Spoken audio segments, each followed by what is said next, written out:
Thank you. So we have 16 meters square. We want to know how many millimeters square. So we write the given again, times line. We want meters on the bottom, but we're going to do meters square. But we don't know how this funky one works yet. So we have to lay it out linear first, because that's what we know. Does everybody understand what I'm saying by linear? No exponents. We have to put it in the way we know it first, and then we'll deal with it. And we're trying to get to millimeters, right? Do we know this relationship? Yes. Who gets the 1? And what does he get? 1,000, because it's milli. Now, I need this to be squared. First, you build the 1 the way you know it's a 1. Then, you square the whole thing. Does everybody see that? So what's this going to be now? Well, this is going to be 1. Can you see that color? Hang on, I'll get some other color. How about blue? This is going to be 1 squared, because 1 times 1 is 1. But what's this going to be? 10 to the 6th millimeters squared, right? Does everybody see what I did? So first I made my 1 the way I know it to be true. Then I squared the whole thing. If this was cubed, I'd have to cube the whole thing, wouldn't I? Okay? Now I go ahead and use these new numbers. I might even cross these out. So you use the new numbers. And so I would go, okay, that's going to cancel. So this is going to be 16 times 10 to the 6th. Whoops. Yeah, millimeters cubed. Millimeters squared. There we go. Millimeters squared. I said cubed, so I got it on my mind. Does everybody see how that works? So just do it as a 1, and then whatever you need it to be, do it to the top and bottom, because does that keep it as a 1? It's still a funky 1 if I do the same thing to the top and bottom. That's legal, right? This is all about what's legal mathematically. And, yes, sir? Can we leave our answers like this? Yes. Like 16 times 10 to the 6? Oh, no, but we haven't gotten to the next part yet. You would need to write it in scientific notation. Okay? But we just haven't hit that yet. We're almost there, Josh. Okay. So, next part. Actually, let's, okay, I got to say something about this, and then we're going to get to scientific notation. Making the measurements. Jay Wiles suggests that you start measuring from 1 and go on. I would suggest you not do that. And the reason is, every time I try to do that, I forget to subtract the 1. Reality check. Okay, that's what happens. These are actually don't start right at the edge. 0. You see they're zeroed? When you guys get your lab kits, your ruler will actually have a line where 0 is. Just start there and be very, very careful. Okay? So I would suggest you not do it this way, because every time I do it this way, I forget to subtract the 1, then everything's wrong. And so if I'm doing that, I'm going to assume some of you might do the same thing, so I don't want to set you up for failure. So let's just not do that. What do you say? Okay? The next thing you do need to know, turn to page 18, is when you use a graduated cylinder, which is a really dusty graduated cylinder, but anyway, when you use a graduated cylinder, okay, the water or whatever liquid is in it, because of surface tension and that the molecules actually are attracted to one another, it will actually make like a bubble in the cylinder. And that is called the meniscus. And when you measure the volume in a graduated cylinder, you will measure it at the bottom of the meniscus. That's how much volume there is. Whatever is at the bottom of the meniscus is what your volume is. This will become very important as you do real chemistry in college. Okay? So make sure you always measure to the bottom of the meniscus. Now the next trick is, how do we read those numbers? And significant figures is something that you are going to get so familiar with. We're all going to help each other all year long with, how many significant figures was that? How many should it have? Blah, blah, blah, blah, blah. You know. And then when you get to physics, if you do Jay Wiles physics, the students and I actually found some mistakes on the significant figures in the answer key. And I don't pick on him. I can't even imagine writing one of these books and all those answer keys. I'm sure he has help to do it, and some of the people just messed it up. And when I have a classroom full of students that are good students saying, that's the wrong number of significant figures, and I think so too, I figured there's a mistake in the book, you know. So So we just need to learn these rules and do the best we can with them, because we will use them, and in college you will absolutely use them. In college, I thought they used significant figures strictly to torture people, because I don't think I ever remember actually learning the rules that are taught here. And this is one of those places where God bless Jay Wiles, you know, because he gives you real specific rules, and if you learn the rules, you can do the significant figures. I like real concrete stuff like that. That's why I'm not a good speller, but anyway. All right, so let's deal with this real quickly. First we'll deal with accuracy and precision, and then I'm going to explain significant figures using that, okay? Accuracy, he defines for us on page 19, and it's an indication of how close a measurement is to the true value. Precision, he says, it's an indication of the scale on the measuring device that was used. Now, once again, that's the kind of stuff that would confuse me. So let me tell you how I remember this. Accuracy is how close you are to the right measurement. Accuracy is the person, whether you're accurate or not. Precision is the instrument. Precision is the instrument. What do I mean by that? Well, once again, if I was measuring my distance from here to my home, I would want to use an odometer, wouldn't I? Right? Because I wouldn't want to do one of these from here to my home, which is 200 miles away. I would want to use an odometer. Is the odometer nearly as precise as this? No. The odometer is not going to give me feet or yards. It's just going to give me miles and tenths of miles, and that's as close as it's going to get. Would I want to measure this room with an odometer? No, it wouldn't tell me anything, would it? Why? Because it's not precise enough. Precision is the instrument. Do you understand? Precision is the instrument. Accuracy is how well you and I use that instrument to determine what we're measuring. So far, so good. Now, significant figures, I was sure in college that significant figures were strictly there for teachers to take off points and torture us. Because no one ever explained to me in 4 years of college chemistry and 2 years of working in cancer research, no one ever explained to me what he explains here, which is why they use significant figures. I thought it was just, like I said, for them to have, you know, be able to grade the test better or something, and it was just to torture us. He explains that significant figures tell scientists worldwide what the precision was on the instrument used by whoever did the experiment. Did you get that? So let's say you were a researcher and you wrote up a paper here in the United States, and somebody in Great Britain wanted to use your paper. When he read it, by the number of significant figures, he would know the precision of the instrument you used. The precision of the instrument, or whether you used the whole hot tub.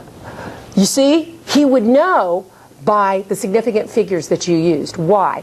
Because when we measure things, we measure them and take them out one estimated digit farther than the actual precision on the instrument.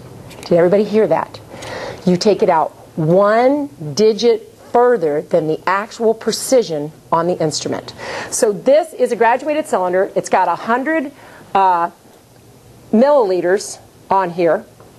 And if you look at this, it's actually graduated to the milliliter. There's 10 lines between 30 and 40. 10 lines. So it goes to the ones place. So let's say this is my graduated cylinder, and let's say we have, let's make this, well, let's make this 30 and this 40, and this thing is marked off to the ones place. We would record this, an accurate portrayal of this, we would record this as 35, but that is marked. I need to estimate one digit past that. Well, actually, I think it's right on 35, so I'm going to estimate it that way. But I have to put that there, otherwise the other scientist doesn't know the actual precision of this instrument. You always estimate one digit further than the actual precision of your instrument. Does everybody understand that? So let's say we had our ruler, and the ruler, let's say these rulers that you're going to be using are actually in milliliters. So it's going to be 1, 2, 3, 4, 5, 6, 7, 8, 9, 10. And let's make 5 a little bigger so you can see it. Okay. And these are centimeters on your ruler. And let's say you were measuring something this long. Okay? So you would say, okay, that's like 6 millimeters, right? 6 millimeters. But can I get away with that? No, I have to estimate the last digit. I have to because it's marked off to the millimeters, so I'm going to estimate it to, let's say, 0.2. You could actually, he makes the point in here, you could actually be from 0, from 5.5 to 6.5. Now, all that's saying is that this tells whoever's reading this that it was marked, the precision of the instrument was to the millimeters because I've taken it out one space past that. Everybody with me? So significant figures actually gives us some information. It gives us information on how precise the instrument was that was used. Now, if I were to measure the distance from here to, let's say, the interstate, and let's say that's about, don't tell me if I'm wrong, let's guess that it's a mile and a half. Okay? Let's say the interstate's a mile and a half from here. Let's do it in kilometers. Let's say that it's let's say it's 2.5 kilometers away. And then let's say some crazy person used their meter stick and they decided to measure the distance from here to the interstate in meters. Okay? And they found that it was 2365, and this goes to the 1 meter, so we're going to go 0.0 meters to the interstate. You see how that would work, right? Now, if we said we wanted to see how far it was to go twice that, and we added these two numbers together, well, first off, we can't add these two numbers together, can we? What's wrong with that? Different dimensions. We have to have the same dimensions. So let's convert this one. Let's make it meters. So that's 2.5 kilometers. Okay, so we're going to add, meters. 2.5 times 10 to the third meters. I'm having one of those math days. Oh, glad I don't teach math. Okay, so we're going to add this to this now. So we're going to have, that number is actually the same as this, isn't it? Correct? We're going to add these up, and this is going to give us 0.5684 meters. But the trick is this. Can I really use this number's precision, considering it was done with a car odometer? Can I really keep this amount of precision if I did one of these measurements with a car odometer? No, that's not realistic at all, is it? So I have to limit my significant figure's precision by the least precise, which would be the car odometer. This is much more precise, but the car odometer's not, is it? So to do that, I would say, okay, well, this number, where does the significant figure go? It only goes to the hundreds place, not hundredths, hundreds. So this number can only go to the hundreds place. I have to limit its significant figure's precision by the least precise of these two measurements, which is to the hundredths place. So what would that number be if I rounded it to the hundredths place? 4900 meters, wouldn't it? If I'm estimating to this place, that's what it would be, wouldn't it? That would have the right number of significant figures for that. But I want you to understand why. It's not just to torture you. The reason is because this instrument was so much more precise than the odometer on the car that the odometer, the least precise, limits how we would portray the final answer. Okay? All right, let's see how this works now. With the significant figures, I've explained to you why we use them. And I've actually explained to you on the adding and subtracting, but we'll go back there in a minute. Look on page 21. Here's where we have the rules. Memorize them. How often do you hear me say that? Rarely. Memorize them. Okay? First rule. If it's a non-zero number, it is a significant figure. Second rule. Actually, go to the third rule because that's the next one to really know. Third rule. If it's a 0 to the right of the decimal at the end of the number, it's significant. Did you get that? To the right of the decimal at the end of the number. That's a significant figure. Are these significant figures? No. No. Because the second rule said that a 0 between two significant figures is. These are not between two significant figures. But this one is to the right of the decimal at the end of the number. That's a significant figure. Okay? Now if I put a 1 here, now all of them are significant figures. Because Rule 2 says if they're between two significant figures, they're counted. So far, so good? Yes? So it doesn't have to be directly in between, it can be... No. Okay. Any two significant figures. Good. Very good question, Jonathan. Okay, so memorize those rules. So let's look at the examples he gives us on 1.12 at the bottom of page 21. That first one is the last digit a significant figure, that 0 at the very end? Yes, because it fits rule 3. It's to the right of the decimal at the end of the number. So how many significant figures do we have there? 5. All of them. 5. Good. What about the second number? How many significant figures on B do you have? 2. Because those first 3 don't count, do they? Strictly the 6 and the 0 at the end, because it's the right of decimal at the end of the number. Okay. What about C? How many significant figures? 6. Right, because now the ones in the middle are between 2 significant figures, and the one at the far side is at the right of the decimal at the end of the number. And then how about D? 5. Yeah, that one's easy. That's like, oh, duh. Okay. All right. Now, because of this, we like to use scientific notation, which is on page 23, and that's what Josh was asking about before, is that for this test and from here on out, you're going to use scientific notation frequently. And the reason is because if there'll be times when you'll have 2 significant figures and you'll have to express 100 in, let's say 100 grams, you'll have to express that in 2 significant figures. How do you write 100 in 2 significant figures? Well, if you put it into scientific notation, it's easy. There, 2 significant figures. And this is going to come up a lot, where you'll have a number like 1,000 and you'll have to express 1,000 in 2 significant figures.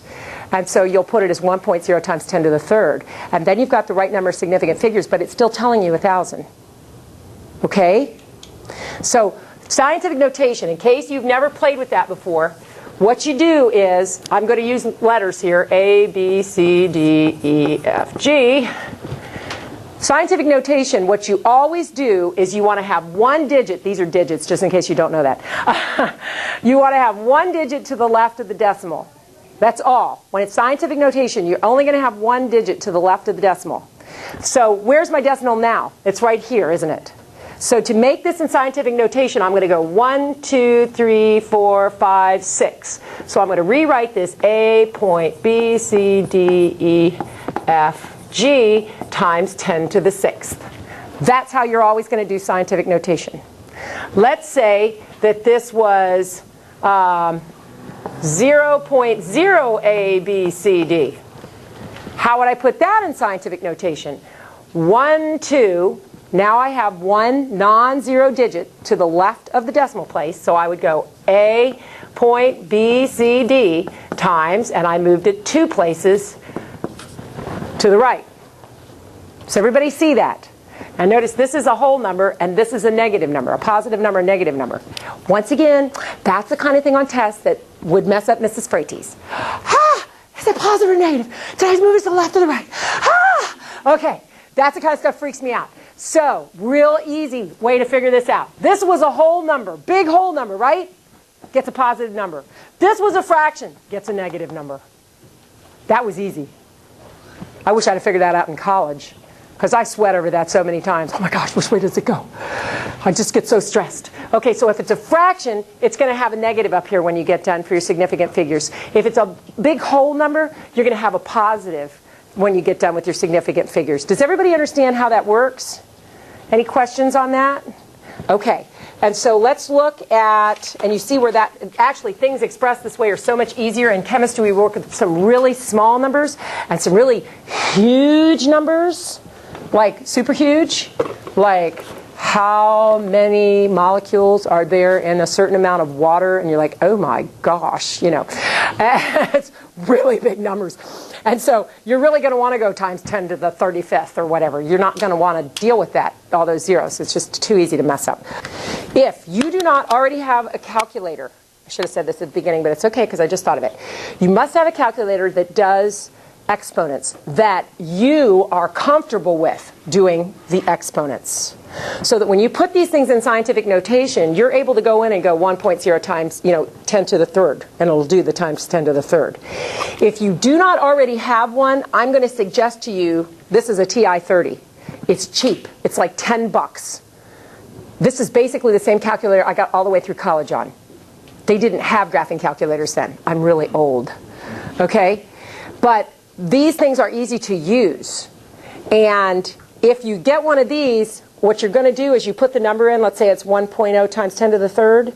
How you would do that is you would push in 1.0, and then you push EE, and then you push 3. And it comes up as that is 10 to the third.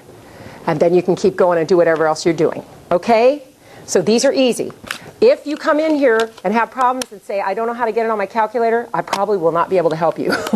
Those of you that know me know I'm electronically challenged. And so I can use these, but I don't know if I can help you otherwise. And I hate slide rules, so we're not even going there. Okay. If you don't know what I'm talking about, just let it go.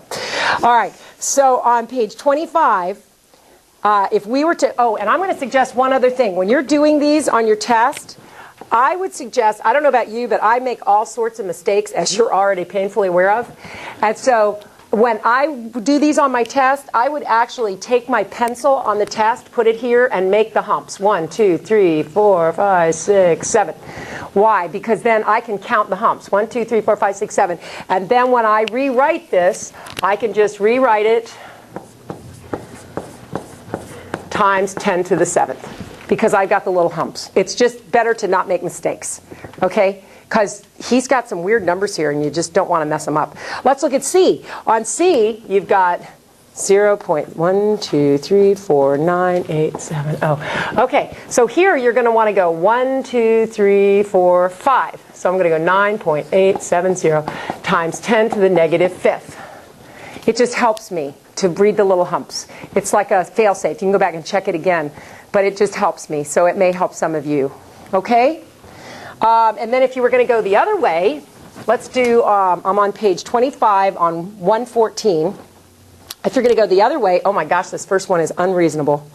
0.456 times 10 to the 14th. You would go, okay, times 10 to the 14th.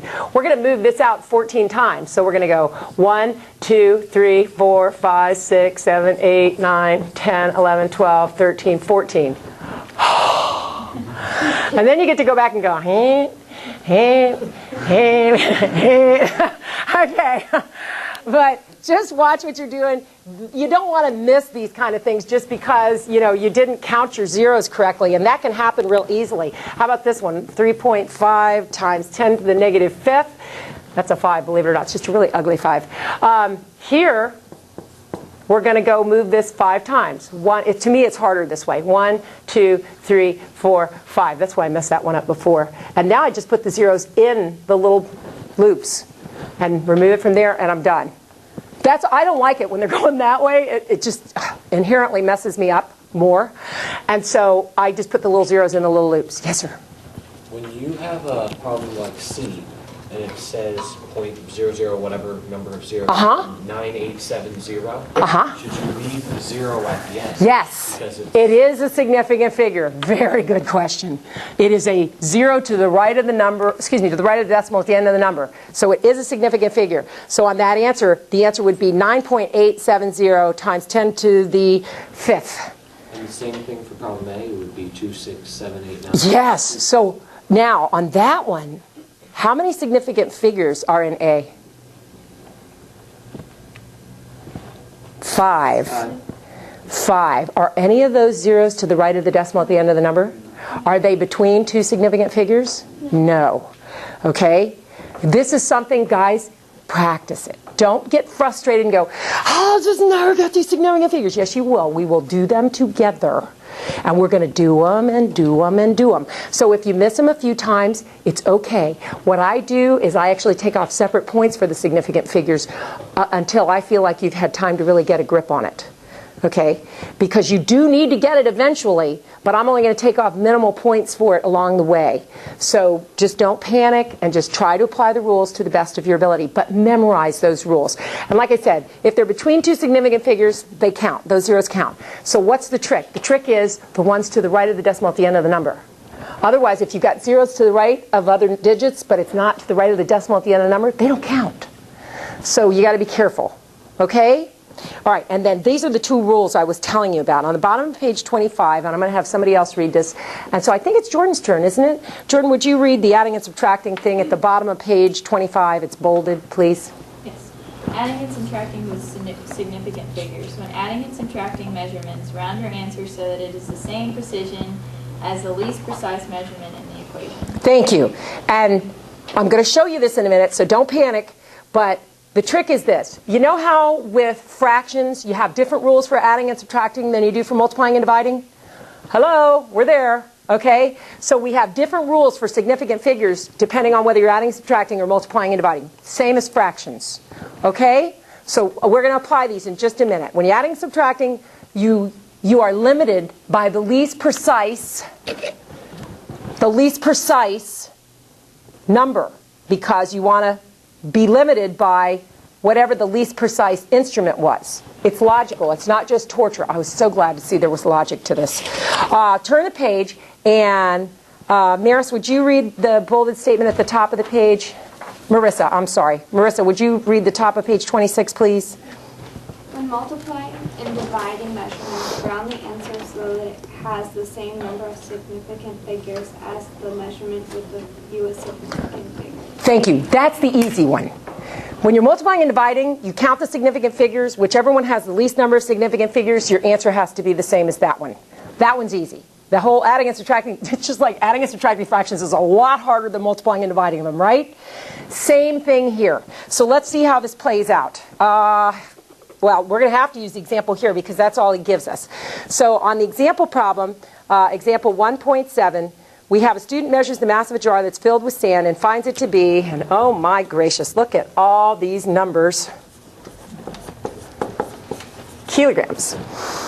Okay, he says when the jar is empty, the jar has a mass of 87.61 kilograms. What is the mass of sand that is in the jar? All right, so we have to obviously subtract these two numbers, and they're not lined up, so you would want to line them up. But you're going to use a calculator anyway. Don't you dare do any of this by hand. I mean that, okay? And so you go ahead, and in your calculator, when you push this in, you are going to get kilograms. But we're adding and subtracting. We have to use whichever number is the least precise. This one goes out to the hundredths place. This one goes out to the 10,000ths place. Which one is our limiter? 87. This one, right. It goes to the hundredths place. So our answer here can only go to the hundredths place. So we are going to want to get rid of these, and actually this would round this up to 60. Okay, because it was a 9 and a 7 following it, so we would round that. But that way it still has the right number of significant figures. Let's look at the next one. The next one, a person runs 3.012 miles in 0.430 hours. What's their average speed? So you would go ahead and do the math, and look at this ridiculous number you got, 7.004651163 miles per hour. Okay, oh my goodness. How do we know how many numbers to use? When we multiply or divide, we use whichever has the least number of significant figures. How many does this number have? 4. 4. How many does this number have? 3, because that one's to the right of the decimal at the end of the number. 3. This has to be recorded in 3, and that's our answer. And see, this is less than a 5, so that's going to just disappear. If that were a 5 or above, that would turn into a 1, wouldn't it? Right? Now, I had a student, I'm not going to name him because you guys know him and love him, and he's a bright guy. He never looked at the number past where he rounded significant figures, and he'd always be off if it was above 5 or above. You must look at the number just past where you're going to go to decide whether it stays at 0 or whatever it is or goes up 1. Okay? Just do that because I'm telling you to. He kept getting off, and this was a really bright guy. And I'm going, what did you do? And I finally looked. I said, you never look at past where the numbers end. He goes, no, I don't.